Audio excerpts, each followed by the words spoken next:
Olá, pessoal! Vamos começar aí nosso segundo webinário, segunda parte desse evento de hoje, nossos webinários de Direito dos Contratos. Agora, com outro pós-graduando da nossa Vetusta, o professor Guilherme Vinceiro, e com a parceria da minha querida colega, amiga de departamento, professora Esther Nurato. Vou puxar aqui nossos participantes para que a gente possa trabalhar. Como é que isso? Sempre temos problemas às vezes entre a tela e a cadeira, mas estou puxando aqui a Esther para ela entrar, para a gente poder começar a trabalhar com o tema de hoje, muito importante de renegociar, ou existe um dever de renegociar, talvez seja a maior reflexão que a gente quer propor aqui nesse finzinho de tarde, finzinho de semestre na nossa UFMG. O Guilherme, que vai participar com a gente, já está também pronto aqui para entrar, a gente promover as nossas discussões de direito dos contratos aí, em temas tão relevantes nesse momento de pandemia que a gente está vivendo, que nos suscitam reflexões sobre a revisão dos contratos, como essa revisão deve ser feita e se existe uma obrigação propriamente dita para os sujeitos, para as partes, de renegociar os vínculos contratuais que já existiam antes da pandemia. Para quem perdeu e tem interesse, hoje pela manhã, às 10h30 da manhã, a gente teve um outro webinário, também com um pós-graduando da nossa Vetusta, foi o Gladson. O Gladson falou um pouquinho sobre efeitos dos contratos, sobre a pandemia, efeitos da pandemia sobre os contratos. E esse webinário está disponível tanto aqui no meu IGTV, quanto eu acabei de colocar lá no meu canal do YouTube, que é Carla Carvalho. Então, depois eu posto o link aqui na minha bio, para quem quiser ver no YouTube, achar um pouco mais confortável, às vezes ver pelo computador, mas está também aqui para a gente no IGTV. A Esther já está entrando, a gente fez mudanças de visual de manhã para a noite, para fingir que é outro dia, né, Esther? Isso! Vida de professores Exatamente. e youtubers na pandemia. Exato. E eu vou puxar aqui o Guilherme para a gente começar. Fala um pouquinho da nossa ideia do evento e desse tema agora, Esther. Pois é, nós estamos aqui concluindo o nosso semestre de Direito Civil 2, Teoria Geral dos Contratos, na UFMG. A professora Carla lecionou na turma da manhã, eu leciono na turma da noite.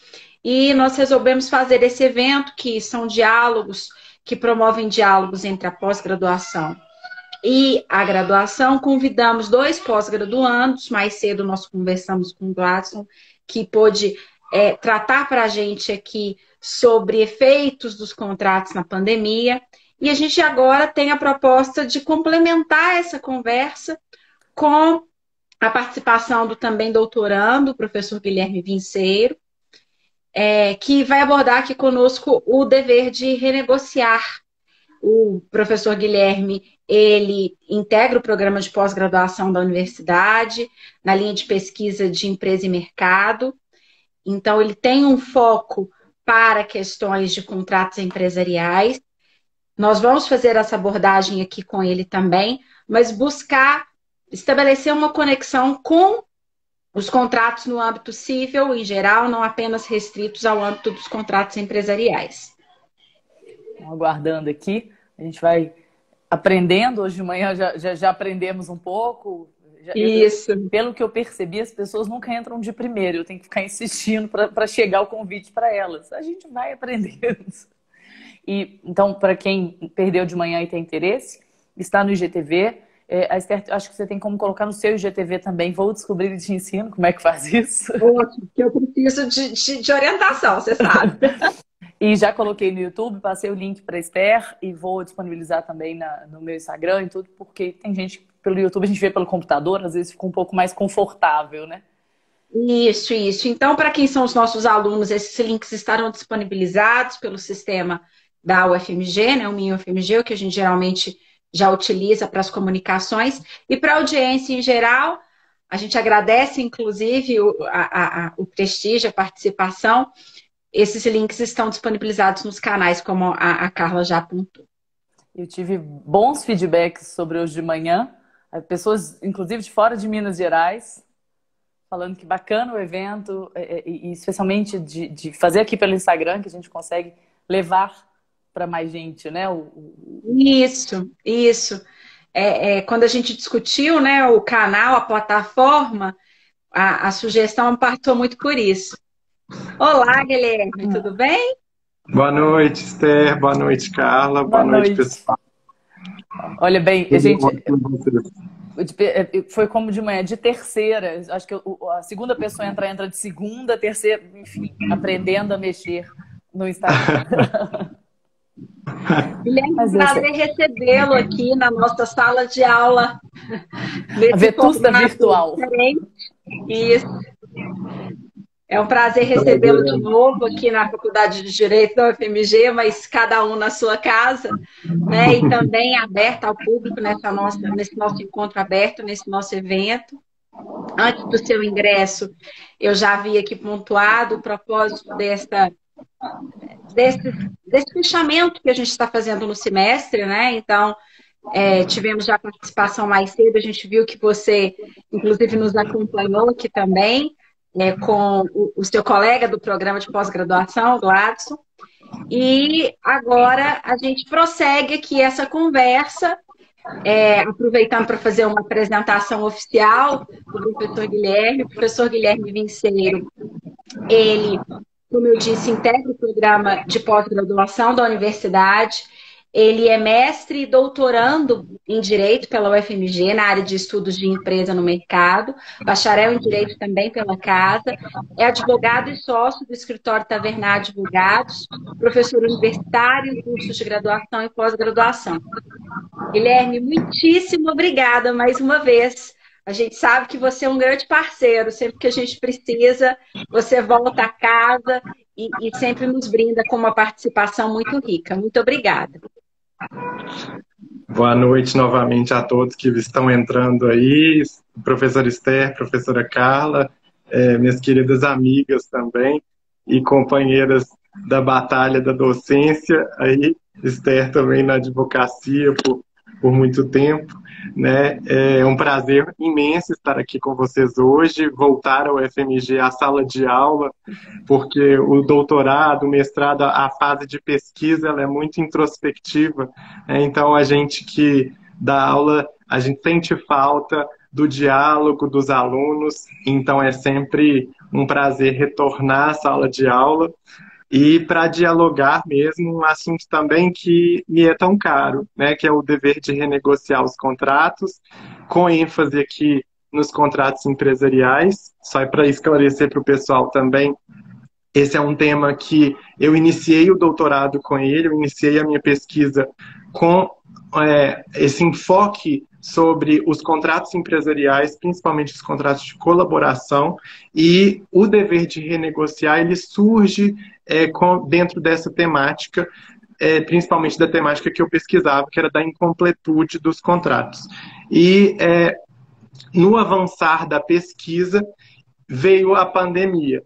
E a pandemia trouxe ainda mais ênfase para a importância desse tema, porque a renegociação, principalmente no âmbito extrajudicial, que é o que a gente vai tratar aqui, ela é cada vez mais importante, porque o judiciário ele não vai aguentar, já não aguenta, né? Mas não vai aguentar tantas demandas que estão surgindo em virtude das novas questões, dos novos desequilíbrios, enfim. Por isso o tema ele se torna cada vez mais atual. Infelizmente, a gente já vem aí em um ano de pandemia e com esperança de dias melhores, mas também com constatações da realidade que infelizmente não está boa, né? Mas e que tem reflexos econômicos. E quando há reflexos econômicos, há reflexos nos contratos, porque o contrato ele é só uma veste, né, da operação econômica. Então, é muito importante a gente dialogar sobre isso. Inclusive, hoje, Guilherme, mais cedo, nós tivemos oportunidade, quem nos acompanhou e está nos acompanhando aqui em sequência, enfim, também pode acompanhar pelo link depois de modo assíncrono, nós tratamos em específico sobre efeitos da pandemia nos contratos, claro que não de modo exauriente, E a Carla, na oportunidade, ressaltou que a nossa conversa com você agora é uma conversa, inclusive, complementar, né? Porque, afinal, nós procuramos conversar ali com o Gladstone sobre modelos jurídicos que podem socorrer as partes contratantes diante dessa perturbação nessa relação contratual que tenha sido ocasionada pela pandemia. E um dos modelos ventilados é este tema que a gente vai abordar aqui, dever de renegociar. Não tivemos oportunidade de tratar mais cedo e entendemos que merecia e merece, afinal, esse protagonismo, que é a gente ter uma conversa exclusiva sobre ele, né? Então, a gente falou, bom, nada melhor do que nós convidarmos o Guilherme, para a gente conversar sobre esse tema, porque ele tem muito a contribuir aqui conosco. Até porque vem a pergunta que ficou no ar de manhã: existe um dever de renegociar? E falamos, ninguém melhor do que o Guilherme para falar disso para a gente. Que isso, um prazer. E pode chamar de Gui à vontade, afinal sextou, né, gente? Sextou. Eu saí daquela palestra de manhã, almocei, entrei para a banca de TCC a tarde inteira, volto, depois tem mais palestra. Hoje meu dia todo na frente da câmera. E nas duas bancas de TCC eram com pesquisadores que são meus amigos, um Marcelo Sarsur, Esther conhece, o outro professor Eduardo Tavares, da medicina.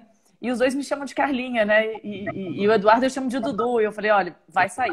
Então eu já vou falar desde o começo. Gui, né? Acontece. Bom, fiquem à vontade. E o pessoal aí também da audiência, cumprimentar a todos. Já vi alguns amigos que entraram aqui para acompanhar, os alunos também. Fiquem à vontade para mandar as perguntas. A gente vai acompanhando aqui e tentando responder em tempo real.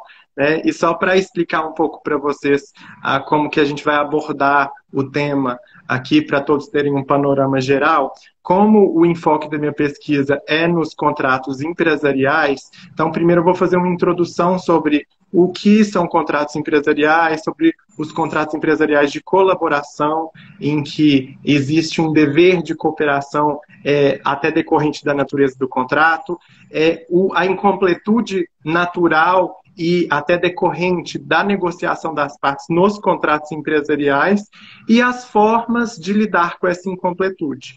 É por isso e daí que surge o dever de renegociar, porque a renegociação ela é uma das formas de lidar com incompletude e imprevisão decorrente, isso aproveitada para os contratos empresariais, para os contratos civis, para todos os tipos de contratos. E aí, na sequência, a gente ingressa no dever de renegociar. Ou seja, o que é o dever de renegociar? É um dever de obter a revisão do contrato? É um dever de aceitar a proposta da outra parte? Ou é um dever de meramente colocar as propostas na mesa? Mas aí colocou a proposta na mesa, é só mandar um e-mail, o outro respondeu, tudo bem, está renegociado? Eu cumpri com o meu dever de renegociar? Qual que é a consequência desse descumprimento? E aí a gente divide em duas etapas. Quando há cláusula expressa, porque há contratos em que as partes preveem expressamente esse dever, né? E outros contratos em que não há essa cláusula. E aí a gente tem que recorrer a cláusulas gerais do sistema, como mecanismos de boa-fé objetiva, para eventualmente configurar um dever de renegociar.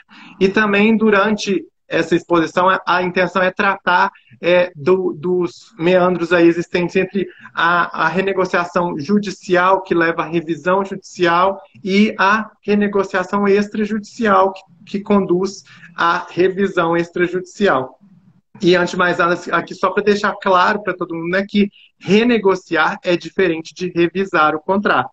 Porque quem renegocia almeja alcançar a revisão, no fim das contas. Então, a renegociação é um caminho para a revisão, ok? Mas, enfim, não passando os carros na frente dos bois e começando pelos contratos empresariais, que é onde o tema se encontra mais dilatado e as discussões estão mais quentes. o que são, na verdade, os contratos empresariais. Não se tinha no Código Civil até o advento aí da Lei da Liberdade Econômica, em 2019, uma diferenciação expressa entre contrato civil e contrato empresarial. E em 2019, com a Lei da Liberdade Econômica, o artigo 42, foi incluído o artigo 421A, que dispôs aí que os contratos civis e empresariais presumem-se paritários e simétricos. Então, a lei trouxe a menção a essas duas categorias, mas a doutrina já vinha discutindo aí, classificando os contratos empresariais e a jurisprudência também, baseada lá no Código Comercial de 1850, que tinha essas disposições, mas que acabou sendo revogado.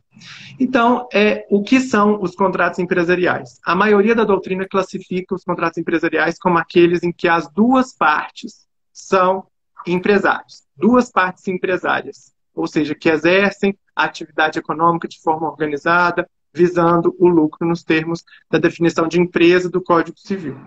As duas partes têm que ser empresárias, as duas partes têm que buscar o lucro. E por isso, por serem duas partes empresárias, é que se presume que elas estão em condições de paridade. Essas condições simétricas e de paridade não necessariamente significa que uma está no mesmo nível que a outra, mas simplesmente que ela pode estar.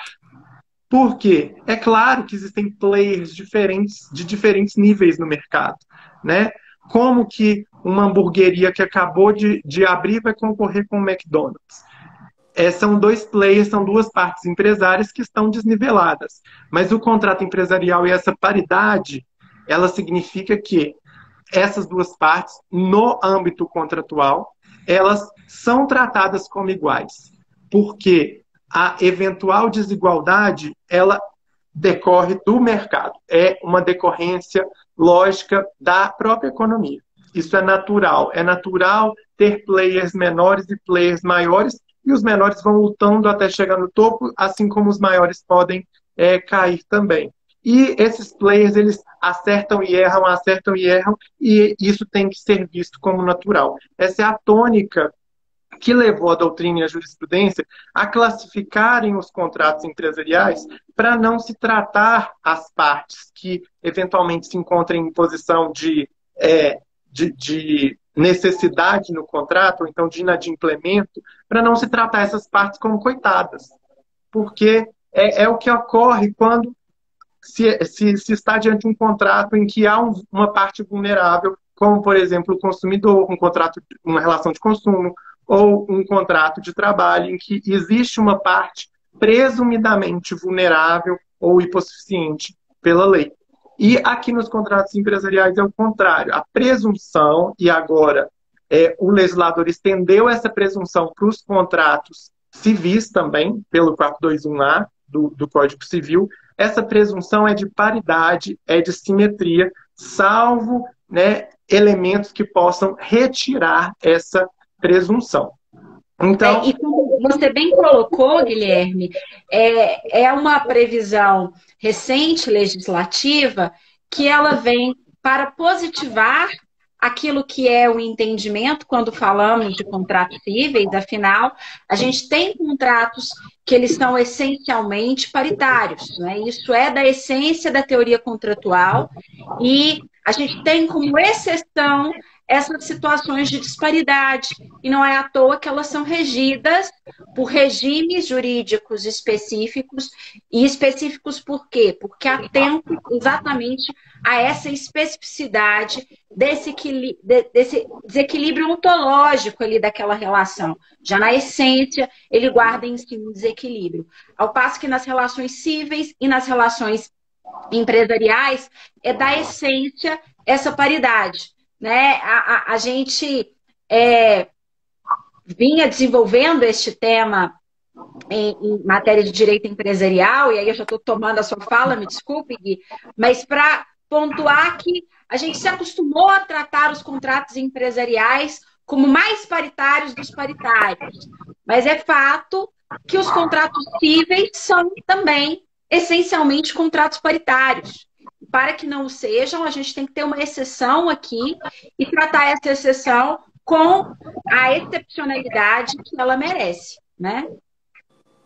Sim, e até essa classificação dos contratos empresariais e civis, ela acaba perdendo um pouco de força com o artigo 421A, porque se os dois são paritários e simétricos, por que então que eu vou classificar um como civil e como empresarial? Né? Mas é bom aqui a gente posicionar porque a doutrina classifica, a jurisprudência acaba remetendo, e existe também uma corrente que é defendida aí pelo professor Luciano Tim, que defende que os contratos empresariais, na verdade, eles são contratos em que a análise deles tem que ser sob a ótica da análise econômica do direito. Tem que ser contratos e que consideram as partes como racionais, como capazes de racionalidade limitada, é claro, mas capazes de tomar as suas decisões, de alocarem os seus riscos e de arcarem com as suas consequências. Então, essas partes, elas não podem sofrer nem aquele liberalismo oitocentista que é exacerbado, não podem fazer tudo, porque logo depois disso já veio um solidarismo que implica uma intervenção do Estado no contrato, só que também não permitem uma intervenção do Estado de forma tão forte quanto na época do solidarismo. Né? E, na verdade, aqui vale a pena destacar também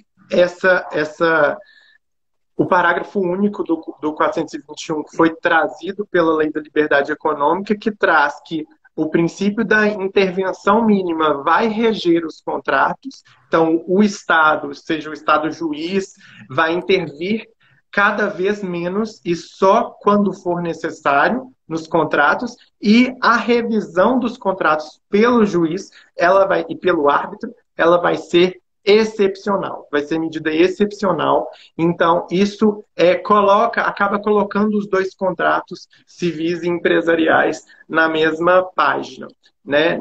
E por isso que a nossa discussão ela acaba se aproveitando para os dois tipos de contrato.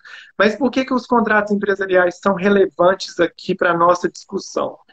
Os contratos empresariais, eles são contratos que, por serem firmados entre empresas, geralmente são contratos de longa duração, em que os empresários firmam um relacionamento.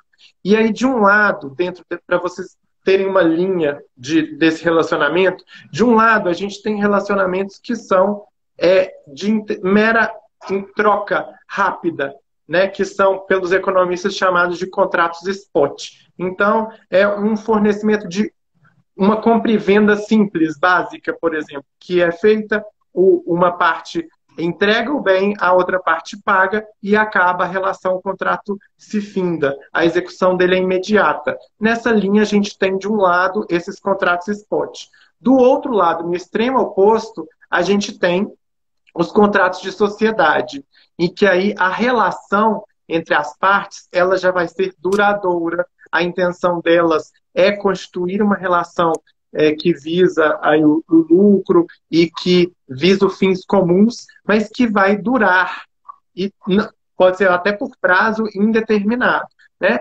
E só que os empresários sentiram necessidade de firmar contratos que estivessem no meio termo disso, que não fossem trocas imediatas e que também não fossem sociedades, porque nem sempre eu quero me tornar sócio do meu fornecedor, por exemplo, nem sempre eu quero me tornar sócio do meu franqueado, né? Então, aí surgiram os contratos híbridos, que são contratos, em sua maioria, contratos de longa duração e contratos em que várias obrigações vão sendo estabelecidas para serem cumpridas ao longo do tempo contratual, da relação contratual, e que, em virtude disso, da longa duração, as partes não conseguem prever todas as situações.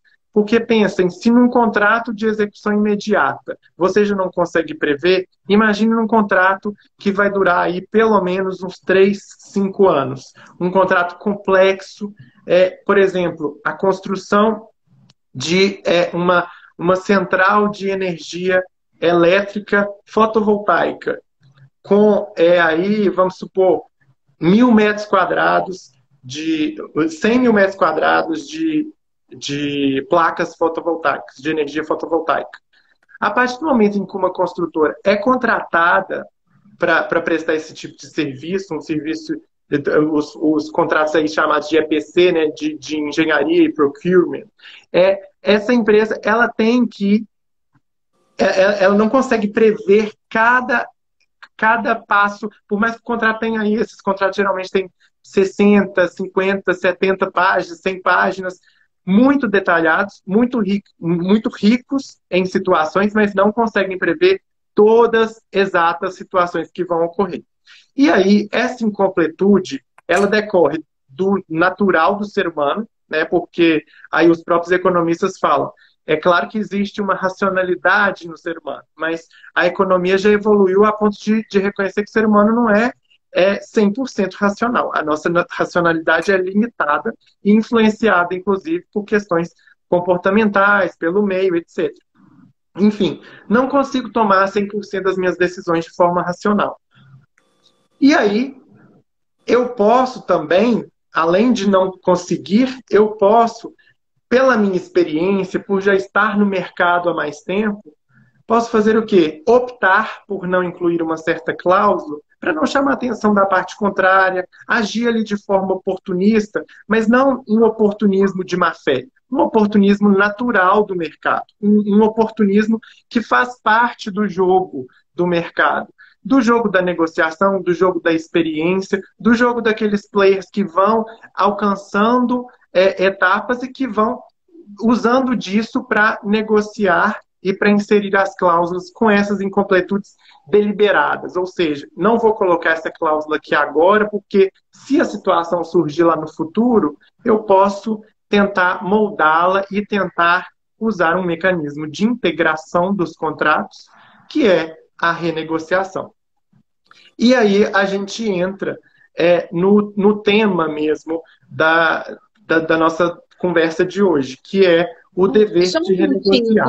Antes de você evoluir, mas aqui aproveitando, né, que os nossos alunos estão acompanhando, o Guilherme ele faz essa recapitulação no contexto dos contratos empresariais, porque, como ele bem pontuou, é um tema bastante discutido, largamente discutido na seara empresarial, e isso não é algo estritamente recente, não estamos falando de algo de um ano, né? Nós estamos falando de um tema que já vem há pelo menos décadas sendo debatido no contexto empresarial e que vem ganhando cada vez mais protagonismo no contexto dos contratos cíveis, e o protagonismo maior acaba se dando aqui nesse ápice dessa situação excepcional que nós estamos vivendo do contexto pandêmico. Então, o nascedouro dessa discussão acaba sendo alocado no direito empresarial, nos contratos empresariais, mas, obviamente, não é um campo exclusivo para ele. E uma outra observação que eu também quero aqui destacar para os alunos e para a audiência é que as características que o professor Guilherme destacou, que justificaram, né, esse debate sobre o direito de renegociar nos contratos empresariais, essa relação de trato sucessivo, essa característica especial, ela não é privativa dos contratos empresariais. Ela é uma característica que pode estar presente em qualquer contrato, notadamente aqui no âmbito geral, que é o âmbito dos contratos cíveis. Então, você tem possibilidade de contratos de trato sucessivo, sem dúvida. Até porque, o Guilherme bem destacou também, nós qualificamos, ou melhor dizendo, classificamos os contratos empresariais na perspectiva subjetiva. Então, eu vou me ater aos sujeitos que estão ali envolvidos naquela relação contratual, para aí dizer, esse contrato é empresarial. Mas não me preocupando exatamente com as obrigações, que geralmente são complexas, não me preocupando geralmente com a questão da duração no tempo. Então, a contextualização que o Guilherme faz é mesmo para a gente situar, bom, foi aí que o assunto começou a ser pensado, mais discutido, né? Mas fica o destaque para vocês que não é um locus exclusivo desses contratos empresariais de trato sucessivo. O que significa que essas reflexões, elas também se fazem em relação aos contratos cíveis, né? Então, por exemplo, um próprio contrato a gente tem contratos de longuíssima duração, como um contrato de mandato advocatício, que pode perdurar no tempo. Prestações de serviço muitas vezes perduram. Então, isso. Uhum, exatamente. E aí, como a Esther disse, como a discussão ela foi mais desenvolvida no direito empresarial e agora ela está pulverizada, muito também em virtude não só da lei da liberdade econômica, mas em virtude da pandemia, infelizmente, a gente tem uma situação em que se pode buscar no que já foi desenvolvido pelo direito empresarial e no âmbito dos contratos empresariais, já que agora a própria lei diz que os contratos civis também são paritários. Então, a gente pode buscar beber da água lá do direito empresarial para resolver os problemas no âmbito dos contratos civis também. E esse dever de renegociar, essa renegociação, ela surge, então, como um mecanismo de resolver esses problemas gerados pela incompletude e também problemas gerados pela imprevisão, pelas causas imprevisíveis que vão surgindo ao longo do contrato e que podem gerar um desequilíbrio no contrato. E é claro que sempre se estimula a renegociação extrajudicial, mas muito se coloca um peso no Poder Judiciário, na arbitragem, de resolver os conflitos por serem os métodos oficiais, né? A arbitragem como método adequado, mas que vem se ganhando muito espaço também. Só que o Judiciário e a arbitragem, eles não comportam todos os conflitos. Eles não dão conta de todos os conflitos. E também não é adequado nós colocarmos todo o peso no judiciário e na arbitragem, né? É necessário que as partes também, até pelo custo, pela demora, que elas se acostumem com uma cultura de renegociar extrajudicialmente. E é por isso que o dever de renegociar ele tem que ser discutido, tem que ser bem posto, bem classificado, bem, eventualmente, se for transformado em cláusula, bem redigido, para que as partes elas estejam preparadas para situações de renegociação.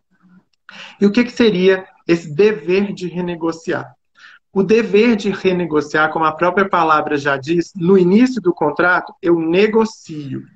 Então, depois de firmado o contrato e começada a execução contratual, se surge alguma circunstância decorrente e prevista de cláusula ou decorrente de algum fato externo, imprevisível e da própria lei que autorizem as partes ou coloquem as partes num desequilíbrio, a parte vai ter que renegociar, rever as bases do contrato para que dali para frente se continue, ou para que dali para frente não se continue com a relação contratual.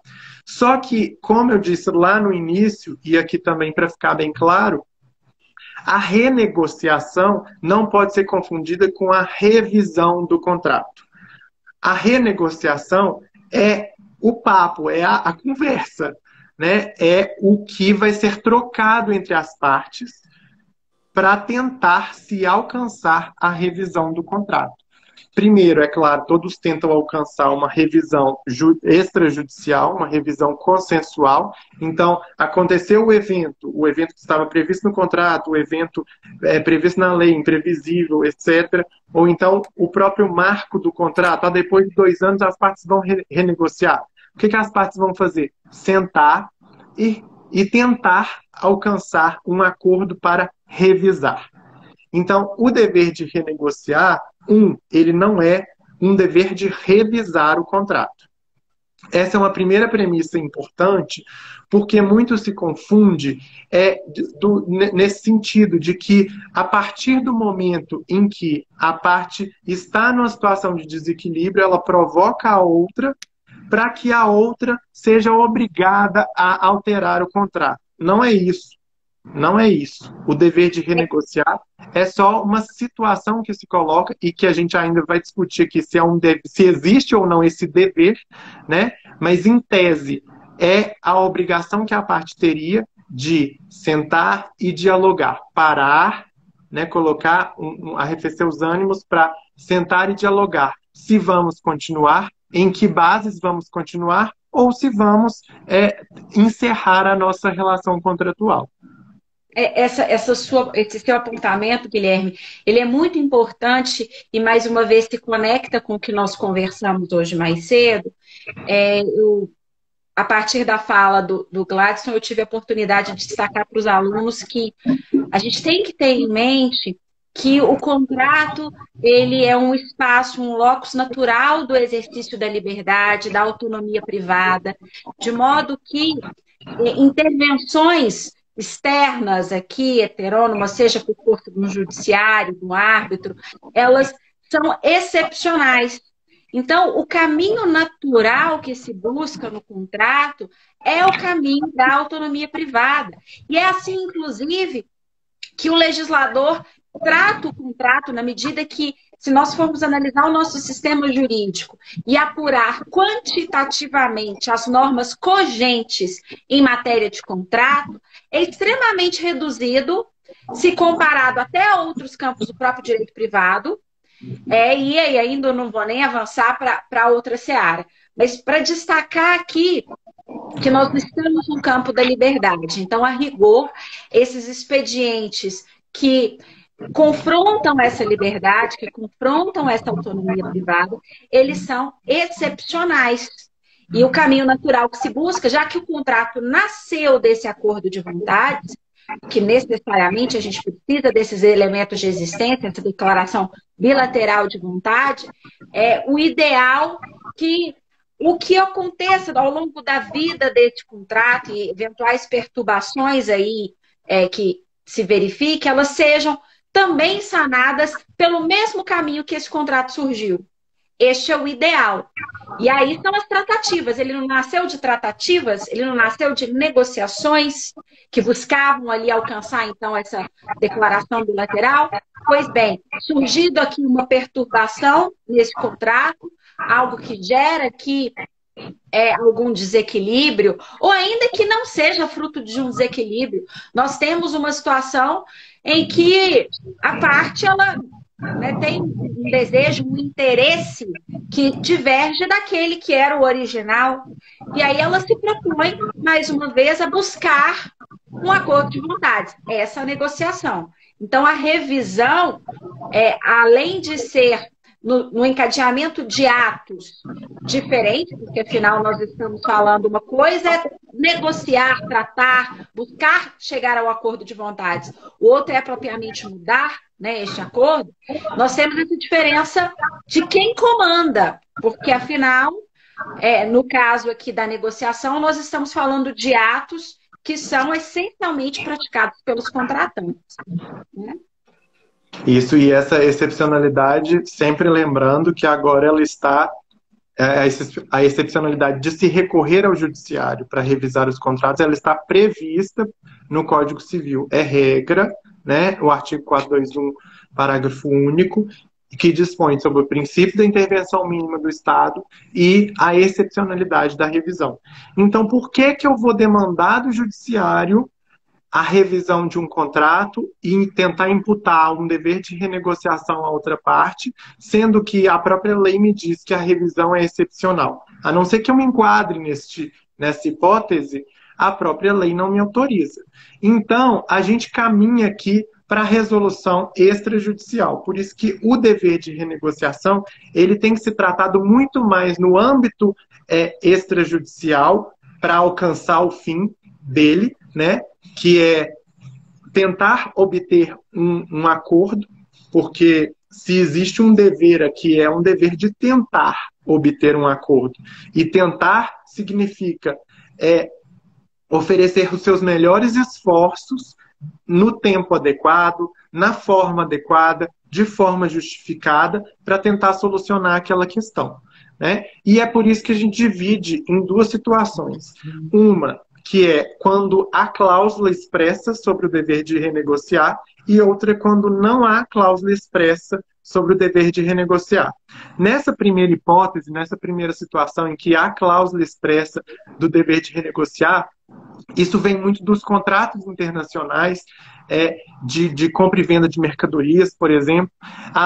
Existem tanto cláusulas de renegociação que estabelecem de forma objetiva que alcançado um certo prazo do contrato ou alcançado uma certa condição, vamos supor, depois de 2 anos, as partes vão sentar para renegociar os termos desse contrato, para renegociar o preço, para renegociar a quantidade, ou implementada alguma condição. Se acontecer algum fator, as partes vão sentar para renegociar. Quando existe essa cláusula expressa, existem cláusulas também puras de renegociação, ou também nos contratos internacionais de compra e venda de mercadorias, também cláusulas que estão tomando espaço nos contratos nacionais, que são as conhecidas cláusulas de hardship. Quando acontece algum fato que agrava e que desequilibra a relação contratual, as partes elas vão se obrigar a parar, respirar e tentar obter um acordo em outras medidas, outras balizas para aquele contrato e renegociar efetivamente aquele contrato. Então, são duas cláusulas que vêm ganhando espaço e também são só exemplos, né? Mas quando existe essa previsão expressa no contrato, as partes conseguem lidar melhor com os eventos que geram a ativação dessas cláusulas. E aí é importante que a cláusula seja redigida de forma muito clara, a colocar quais são os procedimentos a serem adotados. Porque o dever de renegociar, como eu disse, e tem uma obra muito boa do professor Anderson Schreiber, lá do Rio de Janeiro, sobre o dever de renegociar nos contratos, em que ele coloca várias dicas e que ele considera até necessidades de uma cláusula bem redigida que estabeleça a renegociação. Que essa cláusula estabeleça procedimento para a renegociação ficar mais clara entre as partes. E, enfim, com esses procedimentos, as partes consigam verificar se a outra está cumprindo com a sua obrigação aí contratual de renegociar. O que seria esse procedimento? Aconteceu o fato que enseja o desequilíbrio, o tempo, a condição, que enseja o dever de renegociar, a parte tem a obrigação de comunicar a outra parte o evento em, vamos supor, 24 horas, 48 horas. Tem que ser algo imediato. Porque de nada adianta, isso eu falava com meus clientes lá em março do ano passado, de nada adianta daqui a 5 meses você virar para o seu credor e falar assim, olha, a pandemia chegou e eu não tenho condição de te pagar. Aí a pessoa vai te falar assim, meu filho, mas por que você me falou isso há 5 meses atrás? Porque, convenhamos que março, né, de março para abril, maio, junho, julho e agosto, o cenário econômico também estava diferente, a gente tinha medidas do governo, enfim, se foram eficazes ou não, em cada cidade também tiveram seus decretos diferentes, mas o cenário era diferente. Então, o professor Anderson Schreiber coloca isso, que deve haver uma previsão de comunicação pronta à outra parte. E o que a outra parte faz com isso? E como que deve ser essa comunicação também? Uma comunicação que já abra o caminho com uma proposta, com fundamentos para essa proposta, e que a outra parte responda também num tempo razoável, porque não dá para ficar também, assim, não, vou enrolar ele então agora e responder daqui a 2 meses, porque aí são 2 meses de juros, são 2 meses de mora, são 2 meses de multa, se isso não der certo, né? Então, se isso estiver previsto na cláusula, é bom que se preveja prazos curtos, mas razoáveis, claro, para que essas propostas e contrapropostas sejam colocadas na mesa de forma fundamentada, para que as partes também não fiquem só naquilo assim, não, recuso. E o que o professor Anderson Schreiber, a doutrina, também coloca, é que essas recusas, elas não podem ser abruptas, elas não podem frustrar a negociação e nem podem aparecer aí cartas na manga. Se o empresário, e aí a gente voltando um pouco para os contratos empresariais, até porque que isso surgiu nos contratos empresariais, é porque no âmbito do direito empresarial o oportunismo, ele não é mal visto. Ele, a não ser que ele gere um dano muito significativo e gere até responsabilidade civil. Mas o oportunismo faz parte do mercado, a depender da forma como ele é utilizado.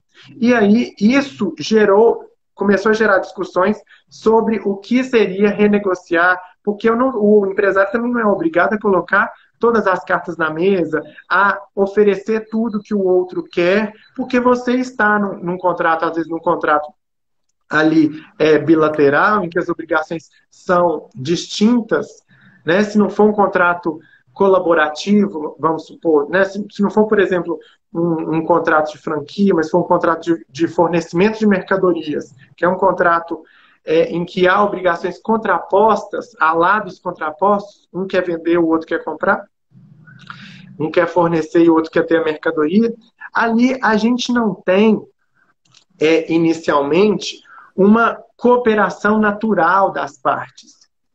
E aí, esse dever de renegociar também, ele não pode ser imposto ao empresário ou às partes contratantes, mesmo não sendo empresários, não pode ser imposto de uma forma em que elas necessariamente tenham que oferecer a melhor proposta de forma benevolente à outra, porque a gente tem sempre que lembrar que a parte está ali no exercício da sua autonomia privada, ela tem a sua autonomia ainda, ela tem a sua vontade, ela tem as suas premissas.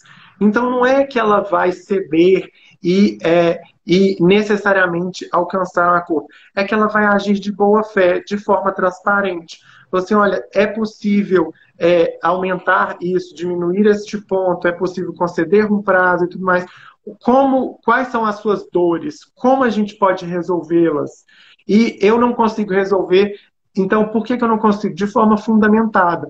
Porque isso é a transparência que o princípio da boa-fé estabelece como dever anexo. Isso é a lealdade que se espera da aplicação do princípio da boa-fé objetiva. É colocar tudo de forma, não todas as minhas cartas, mas aquelas que são necessárias para renegociação. Eu não vou abrir meu jogo, não vou colocar aqui como funciona a minha empresa, quantos funcionários eu tenho, como está meu balanço. Não é isso. É dizer, olha, para esse contrato, a condição que eu tenho, o que eu posso te oferecer é um parcelamento maior, te dar uma moratória nos juros, a gente trocar o índice de correção, que é um fator que tem sido muito objeto de discussão nos contratos recentemente, porque o IGPM está, não sei quem está mais alto, o IGPM ou o euro, né?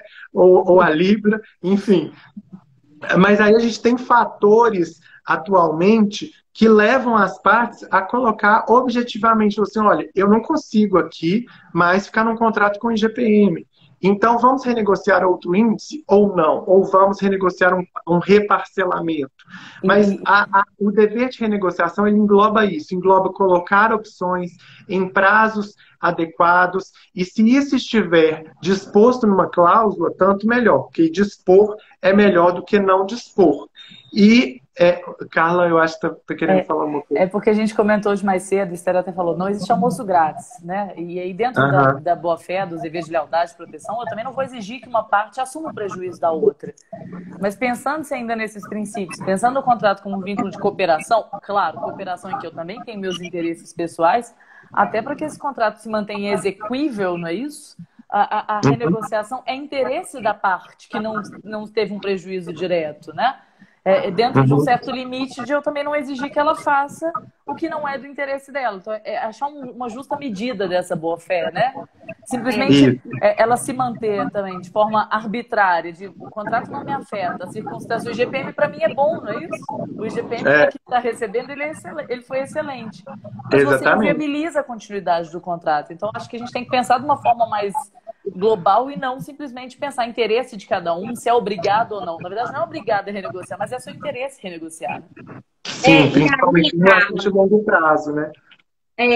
Assim, essa sua última fala, Carla, remonta ao que a gente colocou como pergunta no final do Uhum. outro encontro que inauguramos aqui. Afinal, existe um dever de renegociar, porque falamos aqui, o Guilherme trouxe muito bem sobre a renegociação em si, o que que é.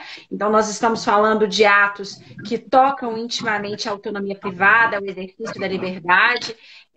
Nós estamos dizendo dessas tratativas que acontecem ao longo da vida do contrato, que buscam ali, então, mudar as suas bases para que ele tenha um outro rumo, né? Mas fruto da autonomia privada, fruto da liberdade, ou seja, tem como essência a marca da vontade. E aí, quando a gente concilia esse vocábulo, essa palavrinha, com uma outra, que é o dever, a gente cria uma expressão à primeira vista paradoxal, porque Uhum, como assim dever de praticar um ato que é um ato fruto da vontade?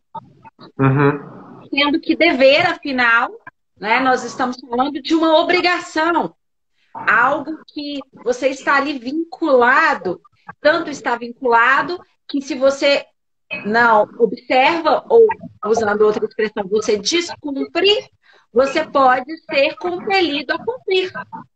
uhum. Então, se você tem uma obrigação, se você tem um dever, a rigor, essa carga de vontade foi retirada daí. Você está aí vinculado. É claro, né, que mesmo numa situação como essa, você pode exercer a vontade de não cumprir, exercer a vontade de descumprir a obrigação, de não observar o seu dever, né? Mas a rigor não é isso. Então a expressão dever de renegociar, ela carrega em si esses Conotação. paradoxos na economia e é, a Carla colocou como então é um interesse no final das contas. Mas a partir do momento que você tem num dado contrato as partes elas estipulam e aí fruto da autonomia privada elas estipularam induvidosamente Aí. que essa renegociação é um dever, ou seja, ela não está estritamente mais na esfera da autonomia privada apenas.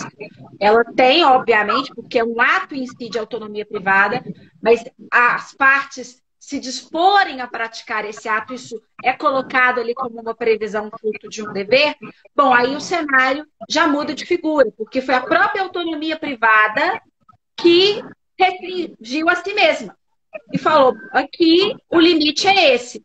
Eu estou colocando que você não pode não querer, deixa eu ver se eu estou falando certo, você não pode não querer sentar à mesa, você tem que sentar à mesa. Isso. Então, quando a gente está falando desse contexto, que é fruto de um ato de vontade, há uma cláusula expressa, a gente vai observar essa cláusula e mais. Dado que nasceu de uma previsão expressa, não, desculpem, da autonomia privada, o natural é que as próprias partes estabeleçam ali as consequências da inobservância desse dever de renegociar. E aí teve uma pergunta que eu acho que passa até pelo que o Guilherme fala, que qual que seria o critério objetivo para se aferir se cumpriu o dever? Depende de como é que a cláusula estabelece que o dever deve ser cumprido, né, Guilherme? Se eu simplesmente falar tem que negociar sem dizer os procedimentos, e você falou, é importante que essa cláusula seja clara quanto aos procedimentos.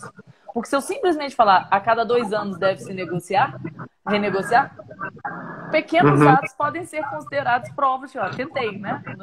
Então é isso. importante que seja bem estabelecido para que a gente possa aferir se essa cláusula está sendo cumprida, né? Isso, a Flávia Câmara aqui que fez essa pergunta, Uhum. é uma pergunta muito interessante porque a gente começa, mesmo quando não há cláusula de renegociar, a gente começa a ver que quando a parte contrária está bem assessorada e ela se coloca e os advogados vêm tentar renegociar com a gente vê que a postura é de tentar demonstrar ao máximo que se está renegociando. Mesmo quando não há cláusula expressa, havendo aí mais prudente ainda se colocar, notificar ou eventualmente no e-mail que foi enviado, conforme a cláusula tal do contrato, estou aqui acionando esta cláusula para renegociar, porque surgiu o fato, descreveu o fato, estou te informando, cumprindo o prazo previsto pela cláusula, porque provar que cumpriu o dever de renegociar é a mesma coisa, a expressão que a Esther usou é muito boa, renegociar é sentar à mesa, não é alcançar um acordo, é sentar à mesa para alcançar este acordo. Se estiver previsto no contrato, siga a forma como está previsto no contrato. É como a gente às vezes tem as cláusulas escalonadas antes de para se atingir a arbitragem.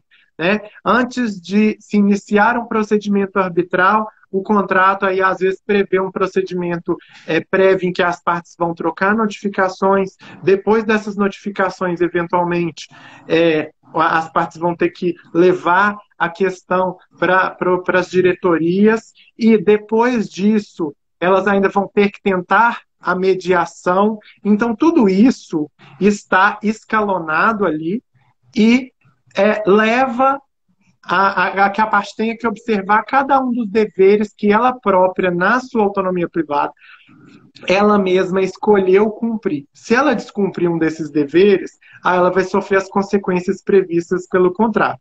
Mas eu acho que o dever de renegociar, ele se torna muito mais interessante de ser debatido quando a gente não tem a cláusula expressa. Porque aí é que o bicho pega, né? É porque aí que o pessoal vai te perguntar assim, então, não tem cláusula expressa, eu não tenho obrigação de mandar uma notificação para a parte informando que o evento que causa o desequilíbrio aconteceu, que a minha condição está defasada. Eu não tenho essa obrigação prevista no contrato. O que eu faço, então? Eu sou obrigado a renegociar? E aí, quando a gente não tem cláusulas contratuais, a gente vai para a lei e para as cláusulas gerais. As cláusulas gerais que regem os contratos. E, dentro dessas cláusulas gerais, a gente tem o princípio da boa-fé objetiva, que é um princípio que serve também de integração dos contratos, ou seja, para completar aquelas etapas, aquelas cláusulas, na verdade, que não estão completamente dispostas, tá? E aí, o princípio da boa-fé objetiva, ele vai respaldar e servir de fundamento para o dever de renegociar. Por quê? A gente tem que lembrar que o princípio da boa-fé objetiva, ele traz deveres anexos de conduta na relação contratual, antes, durante e depois do contrato. Na fase de negociação lá, antes do contrato ser firmado, na execução do contrato, e é aqui que a gente está, né, falando da renegociação, que o contrato ainda está vigente, ainda está sendo executado, e na fase pós-contratual, mesmo fim do contrato, eu ainda tenho deveres de boa-fé. E esses deveres anexos à boa-fé objetiva são deveres de lealdade, de transparência, de cooperação. Diante desse conjunto de deveres, quando você soma todos, se você tem que cumprir, não é dever de ser bonzinho, não.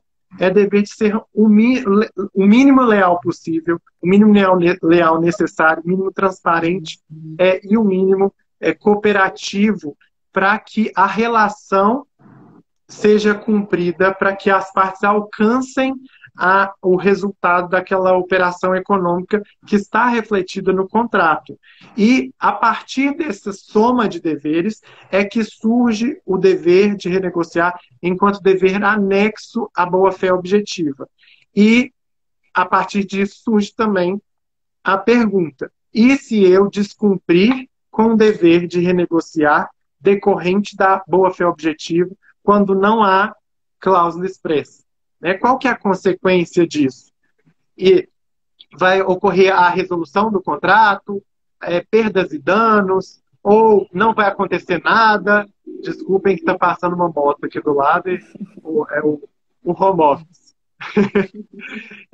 Vai se resolver em perdas e danos, não vai acontecer nada, o contrato vai ser revisto, vai poder ser revisto judicialmente, e aí é que entra a nebulosidade do direito, que isso ainda não está resolvido. Eu entendo particularmente que hoje a gente não tem elementos no direito positivo que nos autorizem a invocar um descumprimento do dever de renegociar a ponto de, com segurança, né, invocar esse dever de renegociar quando não há cláusula expressa para se resolver um contrato, por exemplo. Mas existem, por outro lado, elementos também que me permitem desenvolver essas teses, né? E quais elementos são esses? A gente tem que lembrar, e aí voltando lá para os alunos, voltando ao direito das obrigações, que dos tipos de inadimplemento, né? Que existe o inadimplemento absoluto e o inadimplemento relativo aí da mora, da impossibilidade de cumprimento da prestação no tempo e modo previsto. Aqui, quando se viola um dever anexo à boa-fé objetiva, um dever de cooperação, não se está descumprindo o contrato na forma ou no tempo, as obrigações na forma ou no tempo, porque não há previsão disso no contrato. Também não é um inadimplemento absoluto, porque o inadimplemento absoluto, o próprio nome já diz, ele impede que o fim do contrato seja promovido e seja alcançado. Então, a doutrina começou a desenvolver uma terceira via de inadimplemento, alguns até enquadram como inadimplemento relativo, que é a violação positiva do contrato, que é a violação do contrato a partir do descumprimento dos deveres anexos à boa-fé objetiva. E quem defende essa via de inadimplemento defende também que a violação positiva do contrato pode levar à resolução do contrato, a perdas e danos, a revisão do contrato, enfim. Pode trazer as mesmas consequências ou consequências um pouco diferentes dos outros tipos de inadimplemento. Então, esse é um dos caminhos. Uma tese de doutorado muito boa nesse sentido, que vocês encontram na internet, é da Juliana Bonanno, com G, Juliana Bonanno Schunk, SCHUNK, eu acho, sobre o dever de renegociar e cooperação nos contratos de longo prazo.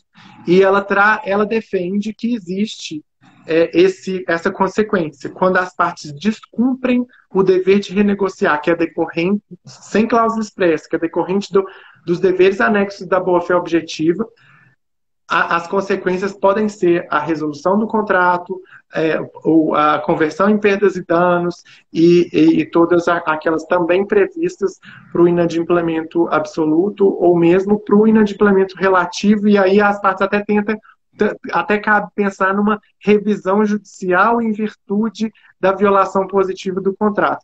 Mas isso ainda é um caminho que tem que ser desenvolvido e que atualmente não se tem nada posto em lei que nos dê segurança para afirmar que quando não previsto pelas partes existe um dever de renegociar, um dever legal de renegociar. Nós temos que trabalhar com a boa-fé objetiva. E aí, voltando à pergunta da Flávia também, quais são os critérios para comprovar o cumprimento desse dever de renegociar? Quando não tem cláusula, aí é a sua liberdade de prova. Quanto mais você prova que você tenta renegociar, melhor. E aí você acionar a parte contrária, oferecer a tempo e modo adequados, de forma pronta e objetiva e fundamentada, uma proposta, ela fazer a contraproposta, você tentar ainda esforços em torno disso, tudo isso demonstra que você cumpre com o dever de renegociar. Ou então, se não quiser chamar de dever de renegociar, que chame de boa-fé objetiva. Pelo menos agir de boa-fé objetiva.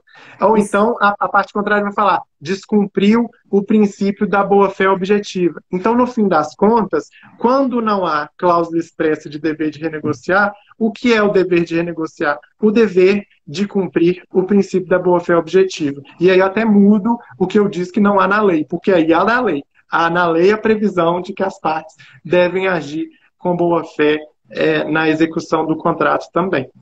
Eu ia comentar justamente essa questão de que foi uma outra pergunta da Flávia. Se tiver previsto no contrato, mas não tiver o procedimento. Quando não está previsto no contrato, nas duas situações, a análise disso vai ser à luz da boa-fé. A gente vai buscar se as partes empreenderam esforços razoáveis, não é isso? O que vai ser objeto de uma análise casuística. Não dá para te dizer que tem que fazer isso, isso e aquilo, porque não há na lei um ITER, um procedimento para isso. Mas a boa-fé, mais uma vez, vai ser o fiel desse estabelecimento se as partes cumpriram ou não o dever, né, Guilherme? Sim, sim.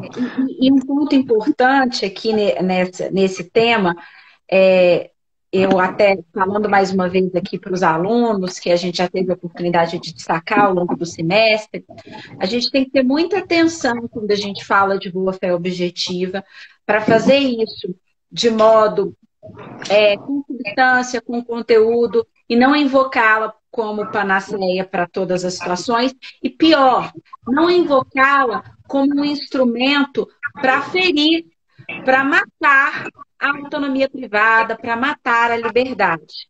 E isso é muito importante que a gente tenha atenção quando a gente fala de princípios, porque esse protagonismo dos princípios no nosso sistema jurídico, com essa carga normativa cada vez mais densa que se reconhece que a eles se atribui, nós temos que ter esse devido cuidado, porque se você tem uma relação contratual que as partes ali no exercício da autonomia privada, elas não exerceram e não previram, por exemplo, uma situação de exclusividade. Ou você tem aqui uma relação que as partes não previram sobre consequências para o cumprimento de um dever de renegociar, não previram um dever de renegociar, não estipularam esse dever de renegociar. E aí, elas não exerceram essa autonomia privada, esse não exercício, ele pode ser imputado, sim, a uma lacuna, a uma incompletude numa dada situação concreta, mas também eu não posso perder de vista que pode ser compreendido como um exercício, sim, da liberdade da autonomia privada, que elas não quiseram estabelecer esse dever, essa obrigação. E aí você vem por força de um princípio dizendo, você queira ou não queira, você mesmo não tendo colocado, você tem que seguir essa receita. Você tem uma receita a seguir fruto da boa-fé objetiva. Então, um comportamento leal, honesto, probo, mas dentro de um parâmetro, como o Guilherme bem destacou em relações empresariais, principalmente, que existe o jogo do mercado. Você não está exigindo aqui que ninguém simplesmente seja bonzinho com o outro. Bonzinho no sentido de condescendente, né? De abrir mão dos seus interesses em prol do interesse do outro. Mas você exige um comportamento leal. E esse comportamento leal não necessariamente quer que a parte pratique atos tão incisivos assim rumo a uma negociação. Então, a gente achar esse equilíbrio para dizer que esse dever de renegociar, ele está aí no âmbito da boa-fé objetiva, eu sei que é um tema, Guilherme, a gente já teve oportunidade de conversar sobre isso, mas eu não posso deixar de fazer um contraponto, né? Eu sei que existem aqueles que defendem a existência desse dever de negociar fora de uma cláusula expressa, né? E alocam esse dever de renegociar como integrante da boa-fé, assim como já nos acostumamos a falar do dever de transparência, de um dever de colaboração, de um dever de lealdade, de informação. Mas eu acredito que a gente tem que ter um certo cuidado nisso, considerando que o dever de renegociar ele tem essa incongruência em si. Né? É uma limitação à autonomia privada de um ato que é da essência que seja da autonomia privada. Uhum. E aí isso vinha a partir de um princípio, e a gente desse princípio extraindo que o sujeito ele tem que sentar na mesa, que ele tem que estar disposto, que ele... e daí, pior, né? Se ele não estiver disposto, eu ainda imputar a ele consequências de um inadimplemento, né? Porque se você falar não vai ter consequência nenhuma, bom, então nem dever se não vai ter consequência nenhuma, né? Então a gente tem que achar ainda um caminho e ter atenção quanto a isso quando a gente vem trabalhando com esses deveres anexos, porque a gente não pode fazê-lo também, eles têm que integrar a relação, e não propriamente vir para desnaturar uma relação que é essencialmente privada, que é essencialmente fruto da liberdade. Porque senão, você pode querer ou não querer, a boa-fé está te impondo. Aí fica complicado, né? Exatamente. E assim como a renegociação, acho que a lealdade, a cooperação, a transparência, todos os deveres anexos da boa-fé, eles não podem ser usados como panaceia para todos os males, porque se eu extremar e querer impor as partes, né? Chega um cliente lá no escritório, a parte contrária não renegociou, não sentou à mesa, não tem cláusula expressa, posso resolver o contrato?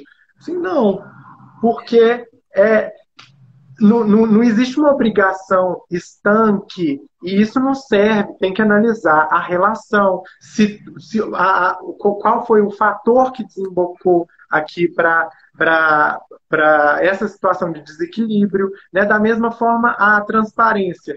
A parte contrária não foi transparente ao divulgar uma informação.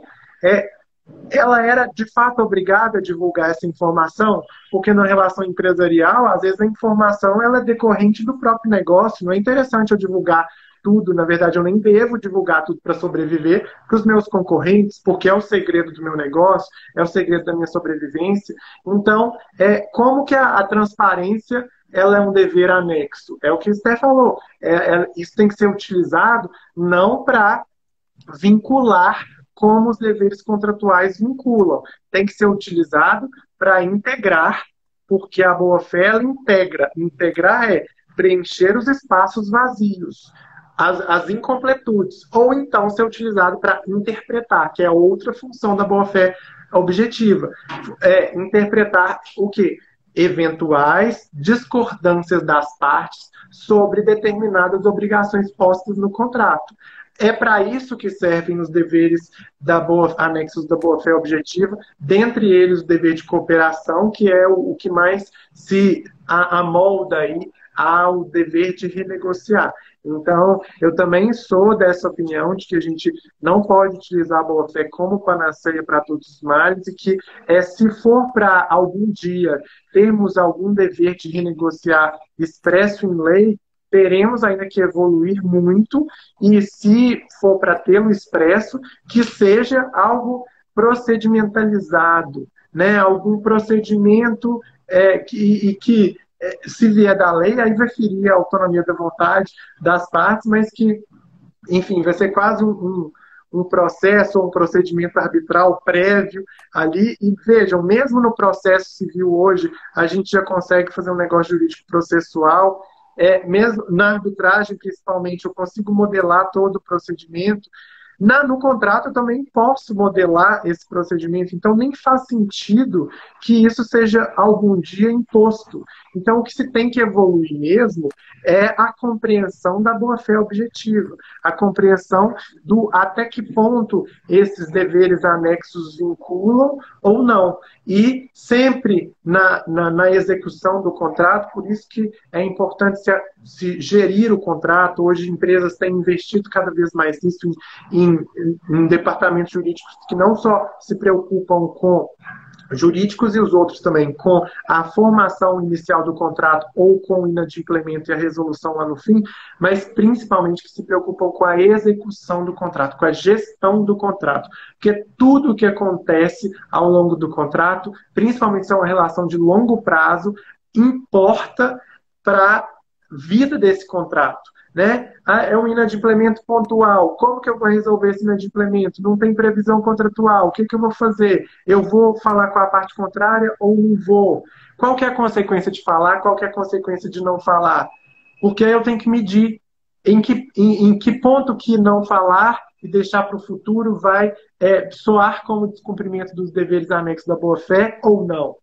Então, deve ser tudo muito bem observado, contratos devem ser bem geridos para que essas situações elas fiquem mais naturais e não sirvam de panaceia para todos os males quando o caldo entorna lá no fim do contrato. Né? Ou a parte buscando, quando o caldo entornou, o fim do contrato, quando nem isso cabe, às vezes. Bom, acho que a gente ainda podia falar um tempão. E já tem até outras perguntas que eu gostaria de poder trazê-las aqui. Mas a gente tinha combinado que hoje, especialmente agora à noite, o tempo estava apertado, porque eu daqui a 15 minutos entro no outro evento. E já fica aqui um convite. A Esther já chamava o Guilherme antes, eu já coloco o meu pré-convite. A gente marcar uma outra data para a gente poder falar mais, até fazer aí a conexão. Tem uma pergunta da Sandra, eu acho que é sobre a questão de fazer a conexão com a onerosidade excessiva, se isso pode ser a justificação para não resolver e sim renegociar, né, na onerosidade excessiva. Sim, com certeza. E então, já fica o convite para que a gente possa fazer mais. Eu te agradeço muito por ter participado com a gente. Volto a dizer para os alunos, além de ficar aqui no IGTV, logo mais tarde eu consigo colocar no YouTube, eu já coloquei a palestra da manhã, depois vou colocar o link para vocês. Está no Moodle da UFMG, a Esther também eu já passei para ela o link, se ela não colocou, ela deve estar colocando. E aí, a ideia é essa, trazer temas, mandem mensagens para a gente pensar em outros temas também, que a gente tem aí, fazer os nossos eventos de extensão com mais frequência, né, Esther? Agora a gente está aprendendo a fazer isso, mexer lá no sistema de extensão também, a gente vai fazer ter outras iniciativas como essa. Muito obrigada, Gui.